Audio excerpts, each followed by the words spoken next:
मेरे आज के वीडियो में हम व्याकरण ग्रामर सीखेंगे।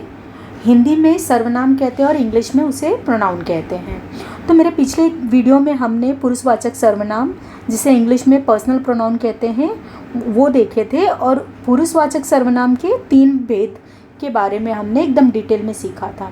आज के वीडियो में हम सीखेंगे कि निजवाचक सर्वनाम क्या होता है। निजवाचक सर्वनाम में बोलने वाला व्यक्ति जिस सर्वनाम का प्रयोग अपने स्वयं मतलब खुद के लिए जो करता है उसे हम निजवाचक सर्वनाम कहते हैं। जैसे कि मैं बोलने वाली हूँ, तो मैं अपने लिए जिस सर्वनाम का इस्तेमाल करूँगी, यूज़ करूँगी, उसे हम क्या कहेंगे? हिंदी में निजवाचक सर्वनाम कहेंगे। उसका उदाहरण है, मैं अपने आप पढ़ाई कर लूँगा। मतलब वो अपने मम्मी या पापा से कह रहा है कि आपको मुझे सिखाने की ज़रूरत नहीं है, क्या करूँगा, मैं अपने आप पढ़ाई कर लूँगा। तो जो बात कर रहा है यहाँ पर, वो अब क्या यूज़ कर रहा है, किस सर्वनाम का यूज़ कर रहा है? अपने आप।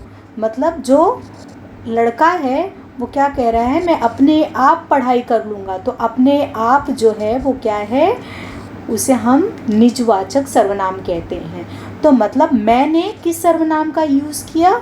अपने आप सर्वनाम का यूज़ किया। ये एक सर्वनाम है जो किसी के जगह पे यूज़ हुआ है। तो अपने आप जो शब्द है वो निज, खुद के लिए यूज़ किया हुआ सर्वनाम है, इसलिए हम उसे क्या कहते हैं? हिंदी में निजवाचक सर्वनाम कहते हैं। और इंग्लिश में इसे कहते हैं हम reflexive pronoun. A reflexive pronouns is a pronouns used as an object that refers to the same person or thing as the subject. For example, जैसे नीना loves herself। अभी नीना जो है वो क्या है? सब्जेक्ट है, और यहाँ पर herself क्या है? ऑब्जेक्ट है। और दोनों जो है किसके लिए यूज़ किया है? सेम पर्सन के लिए, सेम व्यक्ति के लिए। तो नीना लव्स हरसेल्फ, इसको हम ऐसे भी कह सकते हैं, जैसे नीना लव्स नीना, मतलब नीना खुद से प्यार करती है। तो हरसेल्फ क्या हो गया? यहाँ पर प्रोनाउन है। तो here the word herself is a reflexive pronouns. Here the subject is the same person Neena. Subject कौन है? नीना है। नीना ने खुद के लिए किस प्रोनाउंस का यूज़ किया है? हरसेल्फ का यूज़ किया हुआ है। तो यहाँ पर रिफ्लेक्सिव प्रोनाउंस क्या हो गया? हरसेल्फ हो गया। अभी दूसरा सर्वनाम क्या है? निश्चयवाचक सर्वनाम। निश्चयवाचक सर्वनाम जिस सर्वनाम से किसी निश्चित प्राणी, वस्तु अथवा स्थान का संकेत द्वारा पता चलता है, उसे निश्चयवाचक सर्वनाम कहते हैं। संकेत मतलब इशारा। हम इशारा करके, जैसे उंगली दिखाकर कहते हैं, यह मेरा घर है, वह तुम्हारा घर है।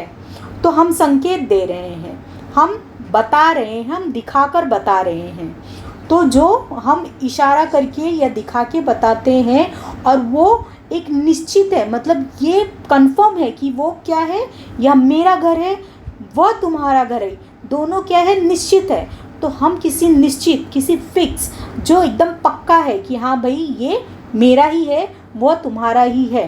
तो जिस सर्वनाम से किसी निश्चित प्राणी, वस्तु अथवा स्थान का संकेत मतलब इशारा करके बताया जा रहा है, उसे हम क्या कहते हैं? निश्चयवाचक सर्वनाम कहते हैं। एग्जाम्पल, यह मेरा घर है, वह तुम्हारा घर है। ऊपर लिखे वाक्य में यह पास की संज्ञा के लिए, मतलब जो आपके पास है उसके लिए हम किसका यूज़ करते हैं? यह का इस्तेमाल करते हैं। और जो दूर रहता है, तो वह जो दूर है, तो उसके लिए हम किसका इस्तेमाल करते हैं? दूर की वस्तु के लिए वह का, और पास के लिए यह का इस्तेमाल करते हैं। इसे हम इंग्लिश में कहते हैं definite pronoun. The word which definitely indicate a person, things or events are called definite pronouns. It is also called demonstrative pronouns. तो इंग्लिश में हम डेमोन्स्ट्रेटिव प्रोनाउंस बोलते हैं जिसे, उसके लिए हम मोस्टली दिस और दैट का यूज़ करते हैं। दिस मतलब नज़दीक के लिए, जो आपके पास में है, और दैट जो दूर के लिए है। तो उसका हम इंग्लिश में इस तरह से इस्तेमाल करते हैं। एग्जाम्पल देखो, that is my village. That हमने दूर के लिए यूज़ करना है, that is my village. This books belongs to Radha. This मतलब जैसे आपके पास बुक पास में रखी हुई है तो आप किसी को बता रहे हो कि दिस बिलोंग्स टू राधा, ये बुक किसकी है, राधा की है। This is my book, this is आपके पास बुक है तो आप बता रहे हो दिस इज़ माई बुक। तो इसे हम क्या कहते हैं, डेफिनेट प्रोनाउन कहते हैं या फिर डेमोन्स्ट्रेटिव प्रोनाउंस कहते हैं। Here this that are pointing towards a definite object, मतलब ये पक्का है कि ये ऑब्जेक्ट किसका है। ये दिस इज़ माई बुक मतलब ये एकदम डेफिनेट मतलब पक्का है, कंफर्म है कि ये बुक किसकी है, मेरी है। Here this gives information about near by object. This मतलब आपके नियर बाय जो नज़दीक के ऑब्जेक्ट्स होते हैं उसके लिए यूज़ करते हैं। That gives the idea of distant, जो दूर के ऑब्जेक्ट्स होते हैं उसके बारे में बताते हैं। अनिश्चयवाचक सर्वनाम। अनिश्चयवाचक सर्वनाम मतलब जो कंफर्म नहीं है, जो पता ही नहीं है हमको जिस बारे में, उसको हम कहते हैं अनिश्चयवाचक सर्वनाम और इंडेफिनाइट प्रोनाउंस। जिस सर्वनाम से किसी प्राणी, वस्तु अथवा स्थान का निश्चित रूप से बोध नहीं होता है उसे अनिश्चयवाचक सर्वनाम कहते हैं। देखो उधर से शायद कोई आ रहा है, मतलब देखो उधर से शायद कोई आ रहा है, शायद कोई आ रहा है। शायद मतलब नॉट कंफर्म, कंफर्म नहीं है। शायद मतलब अभी आपको कुछ भी कंफर्म नहीं पता है कि देखो उधर से शायद कोई आ रहा है, नहीं कंफर्म है कि आ भी रहा है या नहीं आ रहा है। दूध में कुछ गिरा है लेकिन क्या गिरा है हमको पता नहीं है, तो वो अनिश्चयवाचक सर्वनाम हो गया कि मतलब कुछ भी पक्का नहीं है, कुछ भी कंफर्म हमको पता नहीं है कि जो दूध में गिरा है वो क्या गिरा है या जो आ रहा है वो कौन है, क्या या फिर आ भी रहा है या नहीं भी आ रहा है। तो जो चीज़ कंफर्म नहीं है, जो चीज़ पक्का नहीं है उसे हम कहते हैं अनिश्चयवाचक सर्वनाम हिंदी में। और इनडेफिनेट प्रोनाउंस कहते हैं इंग्लिश में। Pronouns which points towards an object और person in a such way that their status remains uncertain और अनक्लियर। वो अनसर्टेन है, कुछ कंफर्म नहीं है, अनक्लियर है मतलब क्लियरली भी हमको पता नहीं है, are called indefinite pronouns. Example, Mohan someone came to meet you today.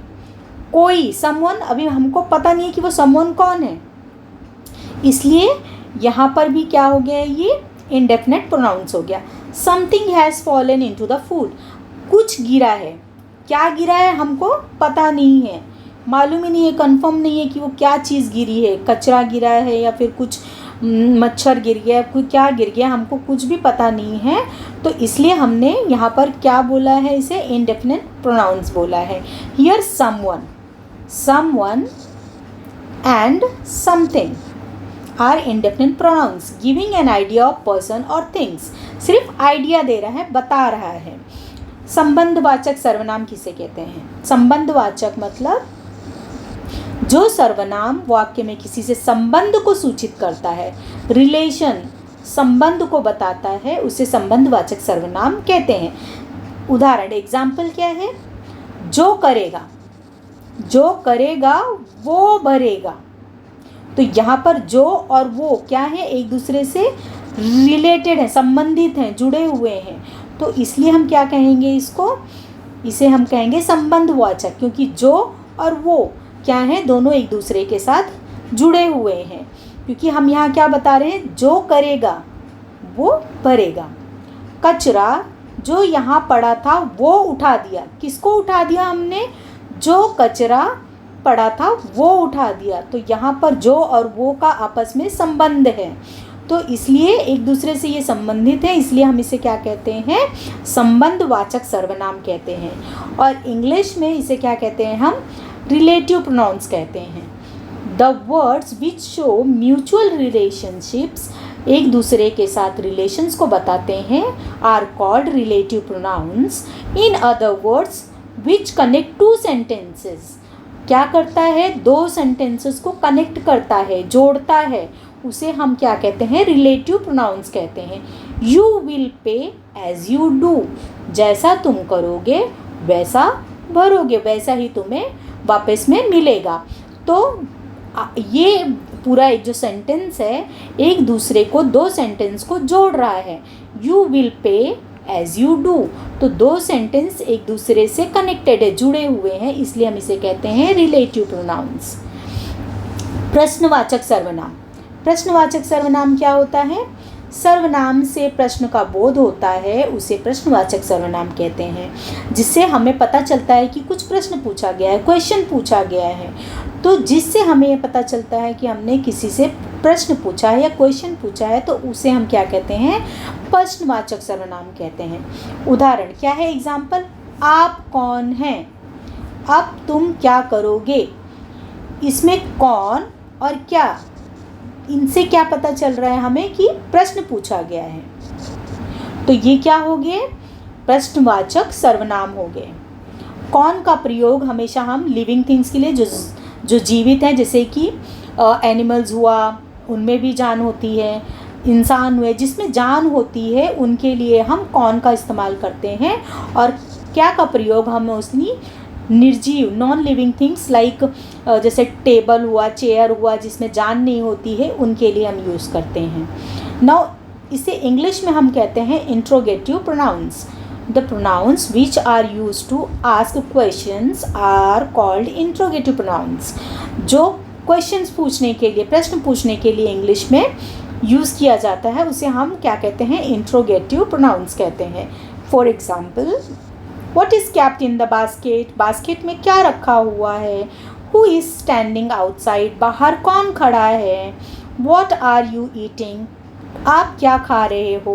तो यहाँ पर जो what, who का यूज़ किया हुआ है, उसे हम क्या कहते हैं? इंट्रोगेटिव प्रोनाउंस कहते हैं। Here what and who are used to ask questions.